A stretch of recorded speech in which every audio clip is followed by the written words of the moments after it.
Rreth recepcionit është ndërtuar një back office, edhe dhomat që domethënë punëtorët mos hynë në një trafik, por të shpërndajnë mirë domethënë të kalojnë nëpër dhomat e tyre.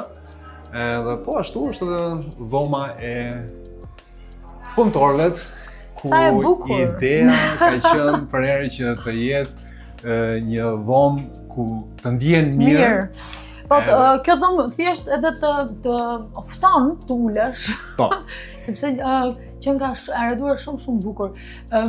Kjo më jep kuptoj që ju investoni shumë për ata që janë punësuar këtu, edhe kërkoni që jo vetëm pacientët, klientët në këtë rast ndihen mirë, po edhe ata që bashkëpunojnë me ju. Vllai thot për këtu në këtë rast, Marini thot që unë duaj të ndjem në punë, sepse gjatë gjithë, domethënë pjesa më e madhe gjatë kohës që punoj unë jam në punë. Edhe pse mos të ndjem si në shtëpinë time, si ka nëna ime, edhe të hap frigoriferin, të marr çfarë duaj, domethënë me ngrënë, me pi, domethënë këto gjitha i bën në dispozicion. E vetmja gjë që mungon është furneta, po fillon këtë. Jo. Do kemi kohë me punu.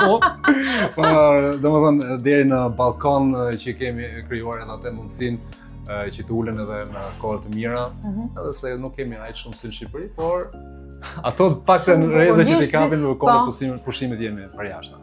Mas keni bërë shumë bukur. Faleminderit. Shumë bukur. Po t'isha fizioterapiste do vija. Do filloj këtu. Po, do vija të marra me ju. Kjo është e sigurt. Ja ra e re, domethënë prapë ke mundësi me profesion tjetër. Faleminderit për komplimentin.